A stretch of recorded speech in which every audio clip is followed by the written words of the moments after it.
curieux, eh bien, je suis très content de vous retrouver une fois de plus pour une nouvelle vidéo. Une vidéo qui aujourd'hui parlera voiture et tout particulièrement de ma marque préférée en RC, à savoir ZD Racing.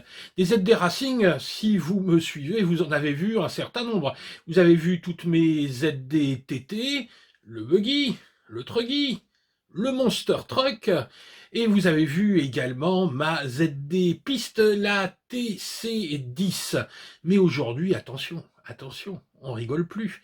Aujourd'hui, on va taper dans le gros, dans le très gros, avec un véhicule au 1/7, une Mustang, la EX07, qui est un clone du Arma Felony, mais également une semi-maquette de la voiture de Ken Block, sa Mustang Onigan. Donc je suis très pressé de vous montrer cette voiture que j'ai attendue 2 mois, et là je suis un petit peu au taquet, je suis un petit peu comme un fou. Donc on va vite aller ouvrir la boîte, on va regarder ce qu'il y a dedans, et surtout ce qui nous intéresse, on ira la faire rouler pour savoir si l'achat en valait la peine. Allez, c'est parti pour le déballage de cette ZD Racing EX07. Eh bien, le grand moment est arrivé. Voilà un carton, je pense que c'est le carton que j'ai le plus attendu cette année, en tout cas depuis un an. La commande a été faite il y a à peu près 2 mois. Donc je l'ai attendu un mois et demi. En fait, la précommande a été repoussée pour des raisons techniques. L'usine n'arrivait pas à fournir. Et ensuite, 16 jours, hein, je crois, pour l'envoi, parce que l'envoi le plus rapide dans 10 jours n'est pas dispo. Donc il faut attendre un petit peu plus. Mais bon, livraison par avion. Donc un surcarton de protection qui a visiblement un petit peu ici mangé. On va voir ce que ça donne. Les voitures, c'est toujours un petit peu difficile, les transports, parce que ce sont des cartons relativement lourds. Donc forcément, quand ils sont malmenés, ça fait parfois mal. Donc on va voir ça. Mais là, la protection a l'air quand même pas mal. Et la surprise, hélas, est toujours à l'ouverture. Alors, ça se présente pas mal, cette histoire. Allez, on va essayer de sortir ça convenablement.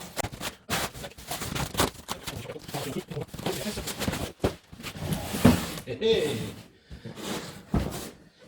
oui, ça en impose. Ça en impose, n'est-ce pas? Alors, on va voir ça. Comment ça s'ouvre? Ah oui. Ici, comme toujours, c'est protégé. Hop. Alors. Oh allez, je vous fais languir un petit peu. On va regarder un petit peu la boîte. Qu'est-ce qu'il y a d'intéressant sur la boîte? Donc c'est un véhicule en RTR, qui pour une voiture de piste est en 4x4. Électrique, on est en 6S. Échelle. Ouais. J'arrête, d'accord. On ouvre. Alors, qu'est-ce qu'il y a là-dedans? Alors, des stickers pour décorer la carrosserie, des straps, un peu de visserie. Ah oui, ça j'ai vu, le logo. Alors, attendez, faut que j'arrive à vous montrer. Le logo ZD Racing, et on a normalement le logo Mustang. J'ouvre pas les plastiques tout de suite. On sait jamais, hein, s'il y a de la casse comme ça, je renverrai. Donc le petit logo Mustang, pour une raison toute simple, c'est qu'en fait je pense qu'ils n'ont pas la marque déposée. Donc tout ce qui est marque, donc, vous voyez Monster, etc., c'est mis à part. Donc en cas de problème avec la douane, on retire ça, la voiture est vierge, il n'y a plus de soucis. Mais là la douane s'est passée. Le petit chargeur habituel, un chargeur B3 pour une voiture qui tourne en 2x3S, c'est quand même bon. Ça suffit pas, hein, on est bien d'accord. Alors, on va essayer de sortir l'engin. On retire les colliers.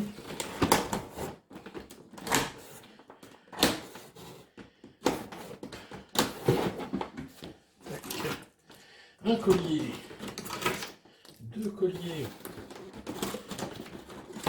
3 et 4. Oh la vache, la vache. Ah ouais, quand même.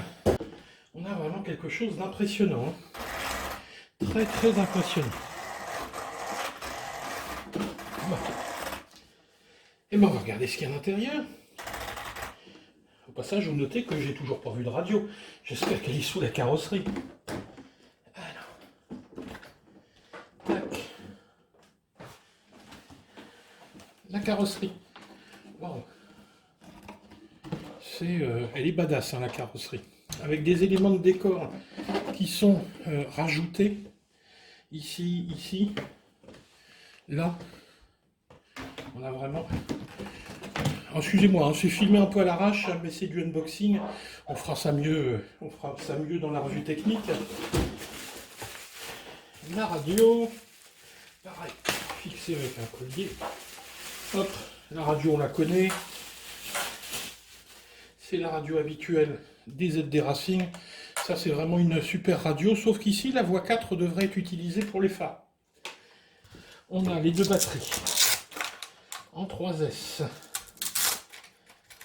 On a ici la prise pour les phares.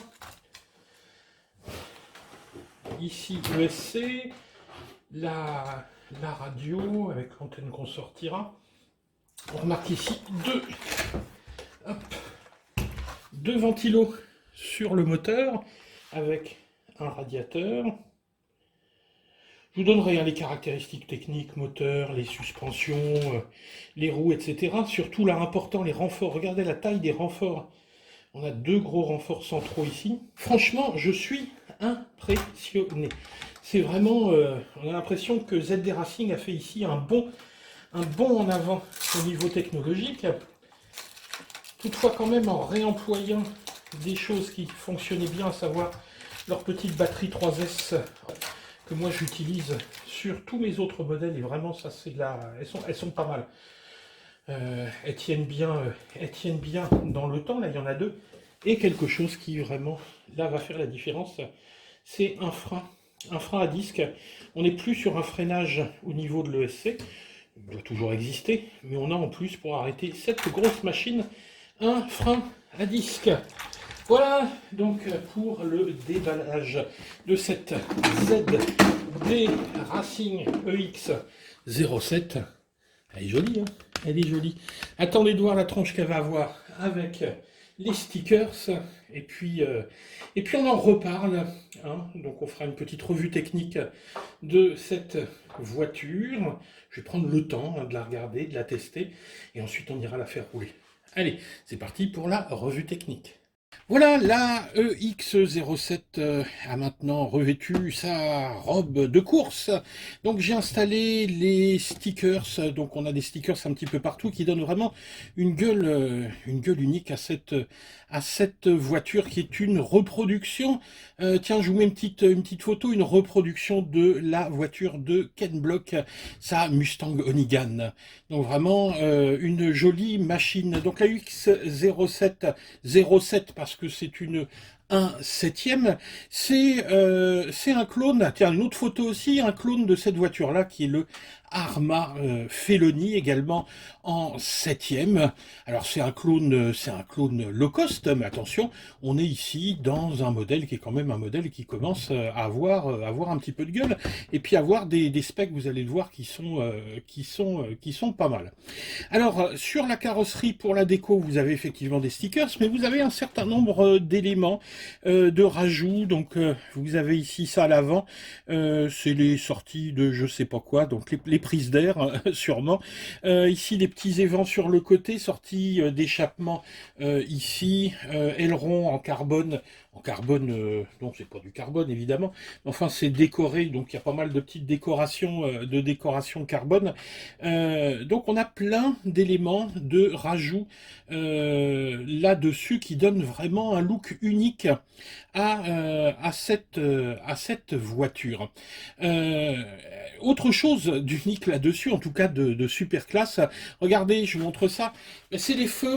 On a ici des feux qui sont fonctionnels, donc on va voir ça après tout à l'heure, donc ils se branchent à l'intérieur, donc on a différentes couleurs, on a différents modes pour ces feux, ça clignote, ça tourbillonne, bref, ça part dans tous les sens, et puis regardez, vous avez les feux arrière qui sont du plus bel effet. Et ces feux vont se contrôler ici à la radio avec cette voie-là, la voie numéro 2. Donc on effectuera des doubles clics à chaque fois pour passer d'un mode à l'autre. Donc je sais pas, j'ai pas compté, on a peut-être 13 ou 14 possibilités. Et donc à chaque fois on passe avec un double clic de l'un à l'autre. Tiens, bah d'ailleurs, j'ai la radio dans les mains. On va jeter un petit coup d'œil sur cette radio. La radio, c'est la 4 voies classique de chez ZD Racing. Moi, c'est ma cinquième, vu que j'ai 5 ZD Racing.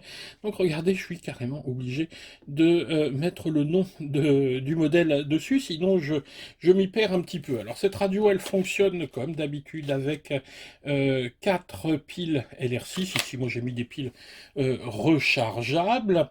Moi, c'est vraiment une radio que j'aime bien. Alors je sais pas si c'est parce que j'en ai beaucoup, mais en tout cas, je trouve qu'elle est ergonomique, elle tombe bien sous la main. Le plastique, bon, c'est du plastique, mais c'est pas trop cheap. Et en tout cas, sur les autres, ça fonctionne bien et on a une bonne portée avec cette radio. On a ici plusieurs boutons, les inversions ici sur la voie 1 et sur la voie 2. On a ici les trims, pareil, voie 1, voie 2, et les dual rate ici pour la direction et pour la puissance. Donc vous voyez ici on a la puissance à 75%, je pense que nous on la passera à 100% directement pour les essais, on n'est pas là pour enfiler des perles. Donc ici, accélérateur.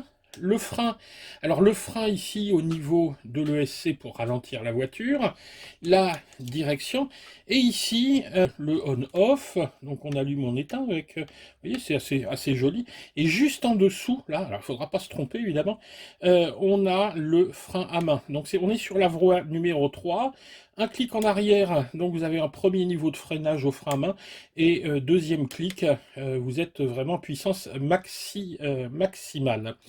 Ici donc les phares en double clic. Vous pouvez d'abord les garder éteints, et puis ensuite les allumer, puis ensuite passer d'un mode à un autre de clignotement. Bien, après avoir vu donc notre châssis, on va pouvoir retirer la carrosserie. Donc on va retirer les petites agrafes. Donc ça tient évidemment, comme d'habitude, avec 4 agrafes, mais également avec, vous l'entendez, les velcro qui sont ici sur le côté de la voiture. Donc on fera attention évidemment, lorsqu'on enlève la batterie, à bien retirer ici le fil des feux avant et ensuite le fil des feux arrière. Sinon, vous risquez de tout arracher. Alors, cette carrosserie, voilà, on va la voir ici par-dessus. C'est vraiment une carrosserie qui est costaud. Vous voyez que tous les câbles ici sont bien fixés. Vous avez donc les feux à l'avant, les feux à l'arrière. Et ce qui est important à savoir, c'est que toutes ces pièces seront remplaçables.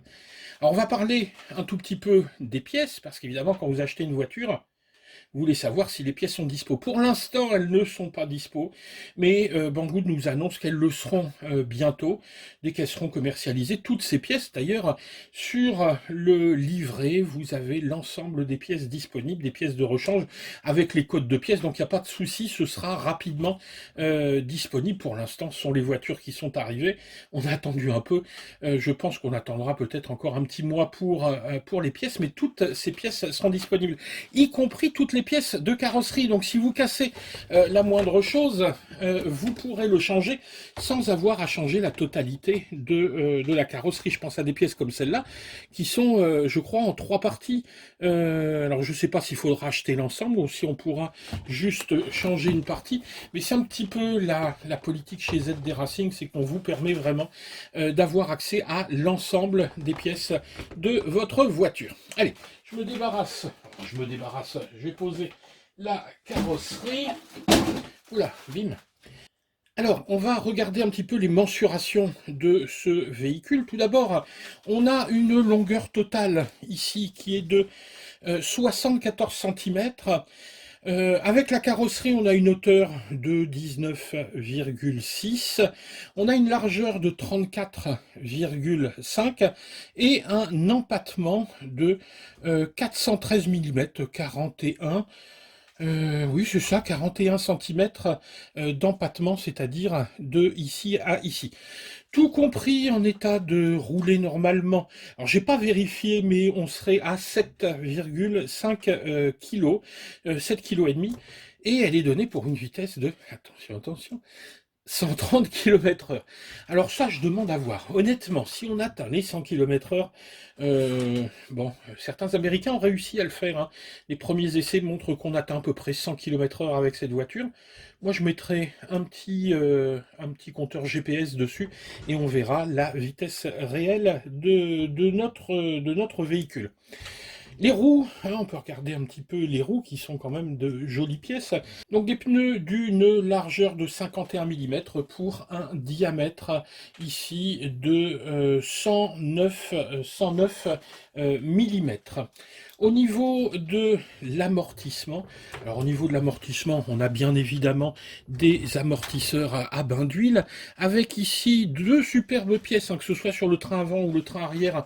Les tours ici d'amortisseurs sont vraiment superbes, elles sont en métal CNC, avec, alors j'ai l'impression qu'il y a un sandwich avec de la résine à l'intérieur, mais c'est vraiment, normalement que ce soit tout métal, faudra vérifier, mais vraiment 2 jolies pièces que ces tours.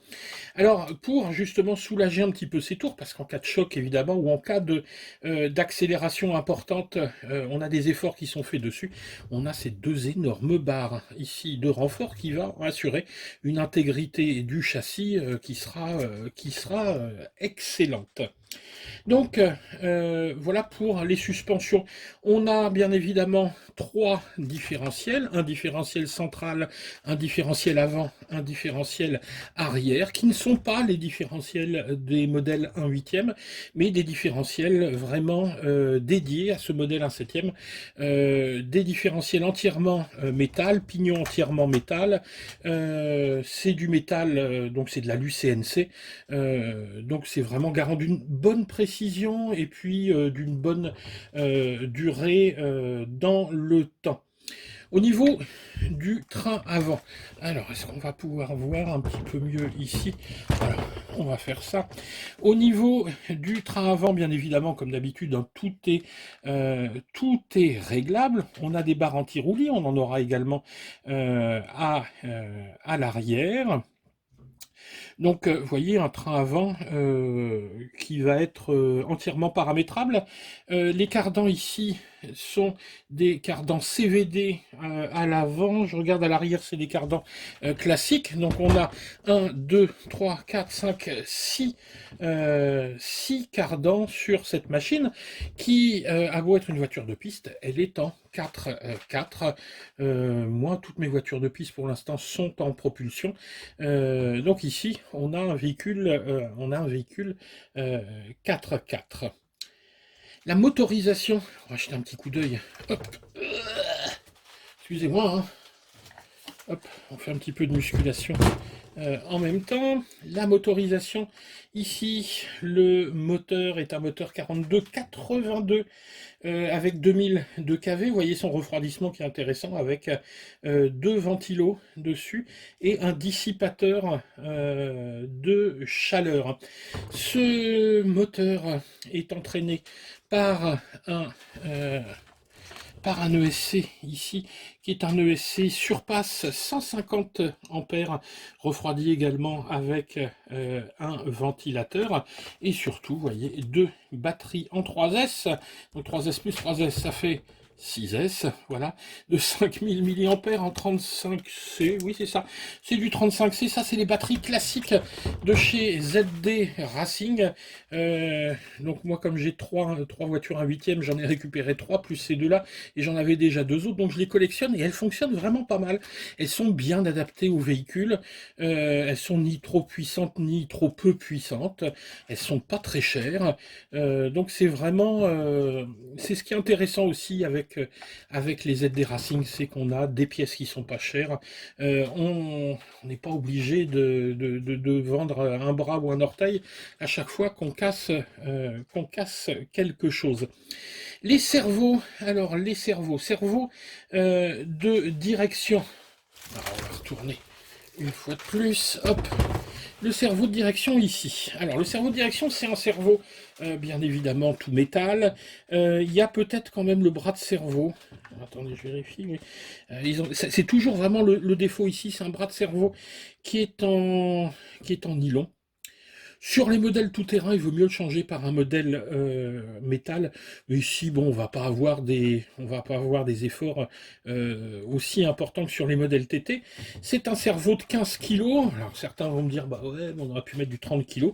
Sur l'équivalent de chez Arma, le Arma Felony, on a un 14 kg. Donc vous voyez, on a des performances qui normalement devraient être assez proches. Ce sera moins bien qu'un Arma Felony, ça c'est sûr, mais ça vaut 300-400 euros de moins. C'est-à-dire qu'on est à un peu plus de la moitié du prix d'un Arma Felony qui doit valoir dans les 700 euros sans les batteries. Ici, on est aux alentours de 500 euros, et si on tombe sur une vente flash ou un bon coupon, on pourra tomber en dessous des 500 euros pour cette machine.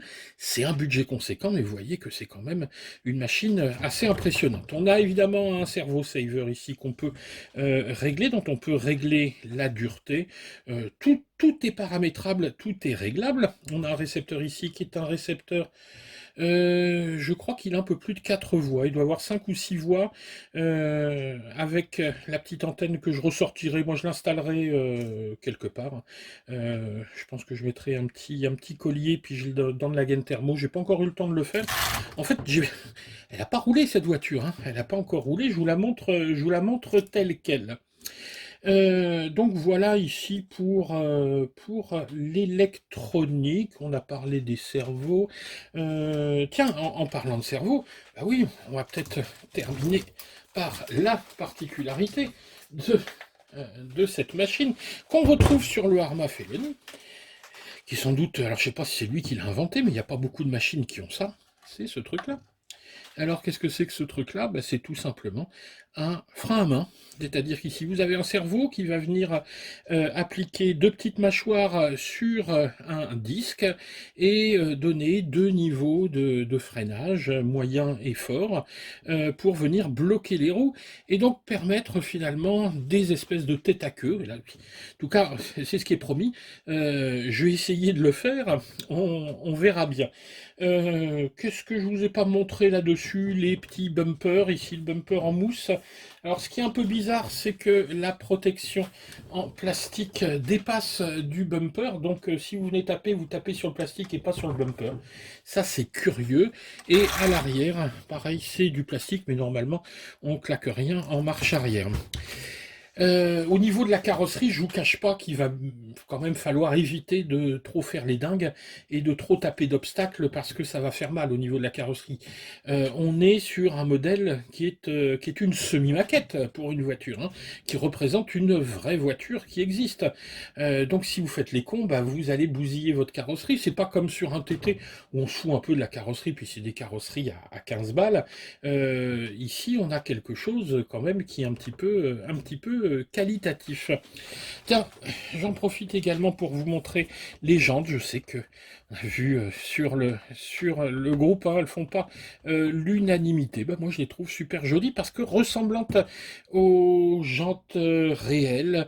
Donc, il y a une vraie volonté de faire ressembler cette voiture à la voiture réelle, dans plein de petits détails. Voilà, bah, je pense qu'on a fait à peu près le tour de tout ça. Alors les pièces, hein, c'est toujours cette histoire, hein. Euh, il faut qu'elles soient disponibles. Elles le seront bientôt.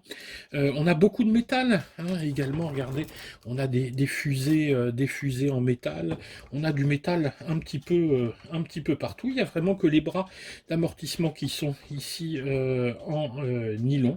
Donc les bras du train avant et du train arrière. Les suspensions sont évidemment réglables. Là, ça a l'air pas trop mal. On va voir au niveau de la garde au sol ce qu'il faut régler. Donc moi, elle est stock. Je pense que je vais aller la faire rouler comme ça, stock, directement pour voir ce qu'elle vaut. Et puis ensuite, on verra au niveau des réglages ce qu'il faut faire. Bah, écoutez, moi, ce que je vous propose, c'est qu'on va aller la faire rouler, et puis on se retrouve après, je vous donnerai mon avis. Allez, c'est parti, on va rouler.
Et ben voilà, j'espère que ça vous a plu, ou en tout cas que ça vous a plu autant que moi ça m'a plu. Quelle sacrée bagnole!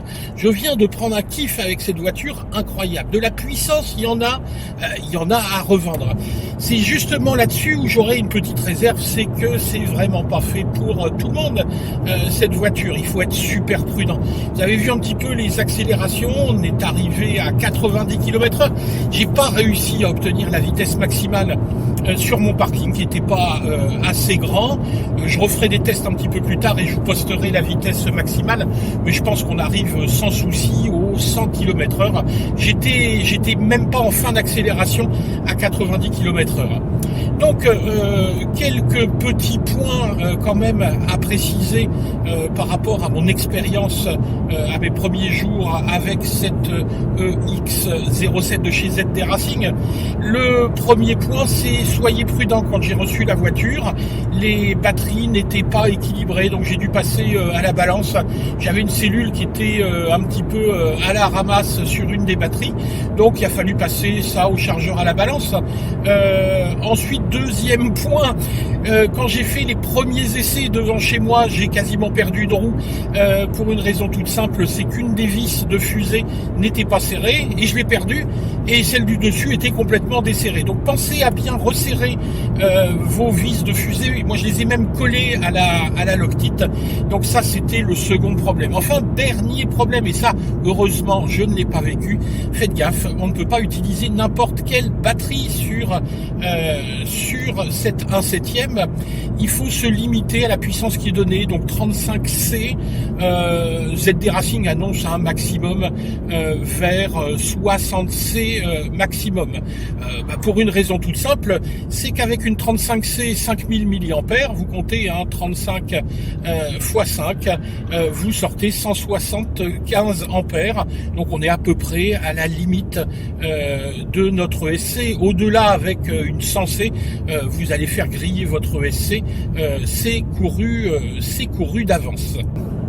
Mais bon, il s'agit là de petits problèmes qu'on rencontre facilement sur des voitures de ce type, mais même aussi en 1/8e, en 1/10e. Donc ça vous oblige quand même à être très attentif vis-à-vis de la voiture. Et je le redis, soyez prudents. Si vous choisissez ce modèle, posez-vous un certain nombre de questions tout d'abord. Où je vais aller rouler, parce que vous avez vu, il faut de la place.